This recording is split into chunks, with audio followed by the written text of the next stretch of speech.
दिव्या पाहुजा की कहानी पूरी मुंबईया फिल्मों की क्राइम थ्रिलर है। इस रियल स्टोरी में हनी ट्रैप, गैंगस्टर्स से relation, gang war, blackmail, fake encounter, murder, police का संदिग्ध रोल सभी कुछ मौजूद है। 27 साल की खूबसूरत एक्स मॉडल दिव्या पाहुजा का गुरुग्राम के होटल सिटी पॉइंट के कमरे में 2 जनवरी को गोली मारकर मर्डर। दिलचस्प ये है कि पुलिस सूचना मिलने पर 2 जनवरी की रात 9 बजे होटल भी पहुंचती है, लेकिन गलत कमरे यानी रूम नंबर 114 को खंगालने के बाद लौट जाती है। पुलिस के वहां से जाने के बाद दिव्या की लाश को ठिकाने लगाने के लिए होटल के रूम नंबर 111 से निकाला जाता है। होटल के सीसीटीवी कैमरे की फुटेज में रात 10:42 पर यह सारा मंजर कैद हो जाता है। पुलिस ने दिव्या के मर्डर के आरोप में होटल के मालिक अभिजीत के साथ होटल के 2 स्टाफ हेमराज और ओम प्रकाश को गिरफ्तार किया है। अभिजीत ने ये होटल लीज पर चलाने के लिए अनूप गुप्ता नाम के शख्स को दे रखा है। अनूप गुप्ता के फोन पर ही पुलिस होटल सिटी पॉइंट रात 9 बजे पहुंची थी। अभिजीत ने अपना गुनाह कबूल कर लिया है। अभिजीत के मुताबिक दिव्या के पास उसके कुछ आपत्तिजनक वीडियो और फोटो थे जिनके जरिए वो उसे ब्लैकमेल कर रही थी। अभिजीत का कहना है कि दिव्या उससे 6 लाख रुपए झटक भी चुकी थी। अभिजीत के मुताबिक दिव्या और वो 1 जनवरी को दिल्ली में नए साल का जश्न मनाने के बाद 2 जनवरी तड़के होटल पर पहुंचे थे। इस मौके की भी सीसीटीवी फुटेज मौजूद है। इसमें दिव्या और अभिजीत के साथ एक शख्स और नजर आता है। अभिजीत होटल के रिसेप्शनिस्ट से बात करता दिखाई दे रहा है। अभिजीत ने बताया कि उसने होटल के कमरे में दिव्या से मोबाइल और उसका पासवर्ड देने के लिए कहा था। दिव्या ने ऐसा नहीं किया तो उसने गुस्से में आकर गोली मार दी। ये रिपोर्ट लिखे जाने तक पुलिस दिव्या की लाश बरामद नहीं कर सकी थी।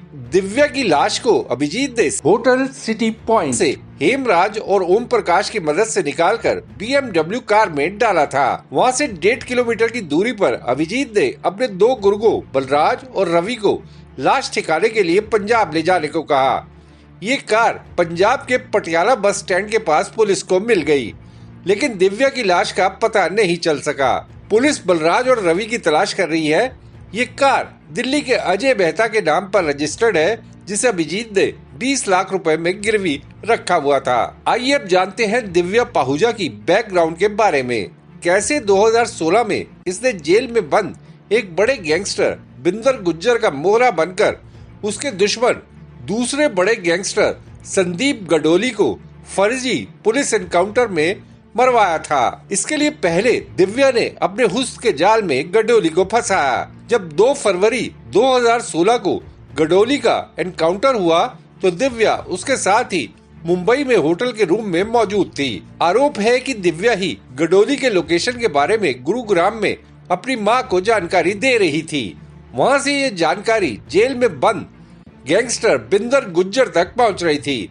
वहीं से बिंदर ने गडोली के फर्जी एनकाउंटर में सफाई के लिए गुरुग्राम में सेक्टर 10 क्राइम ब्रांच के हरियाणा पुलिस के कुछ भ्रष्ट तत्वों से मिलकर सारा प्लान बनाया। दिव्या इसी मामले में मुंबई में 7 साल तक जेल में कैद रही। 6 महीने पहले ही जुलाई 2023 में बॉम्बे हाई कोर्ट ने दिव्या को जमानत पर रिहा किया था। संदीप गडोली एनकाउंटर मामले में 5 पुलिस कर्मियों में से 2 जमानत पर रिहा हो चुके हैं, जबकि एक सब इंस्पेक्टर समेत 3 पुलिसकर्मी अब भी जेल में हैं। संदीप गडोली पर 35 से अधिक संगीन अपराध के मुकदमे दर्ज थे। इनमें बिंदर गुज्जर के ड्राइवर के मर्डर का केस भी शामिल है। गुरुग्राम के बलदेव नगर में फल सब्जी बेचने वाले दिव्यांग पिता की बेटी दिव्या ने BCom में एडमिशन लिया था, लेकिन फिर दिव्या ने मॉडलिंग के चक्कर में BCom की पढ़ाई बीच में ही छोड़ दी। दिव्या के परिवार में माता पिता के अलावा एक छोटी बहन है। 20 साल की उम्र में ही दिव्या अंडरवर्ल्ड के संपर्क में आ गई थी। दिव्या की बहन नैना ने FIR में गैंगस्टर संदीप गडोली के परिवार पर दिव्या की हत्या कराने का शक जताया है, लेकिन गैंगस्टर संदीप गडोली की बहन ज्योत्सना ने इस हत्याकांड की साजिश मुंबई जेल से रचे जाने का शक जताया है। गडोली की बहन का आरोप है कि जेल में बंद बिंदर गुज्जर की साजिश से ये हुआ है, क्योंकि दिव्या ही गडोली केस में इकलौती चश्मदीद थी। बहरहाल हरियाणा पुलिस की ओर से दिव्या पाहुजा केस की जांच के लिए SIT यानी स्पेशल इन्वेस्टिगेशन टीम बनाई गई है। देशनामा के लिए खुशदीप सहगल की रिपोर्ट। आपको ये वीडियो कैसा लगा, या अगर आपके दिमाग में कोई सवाल है तो कमेंट बॉक्स में जरूर बताइएगा। वीडियो पसंद आया तो लाइक शेयर करना ना भूलिएगा।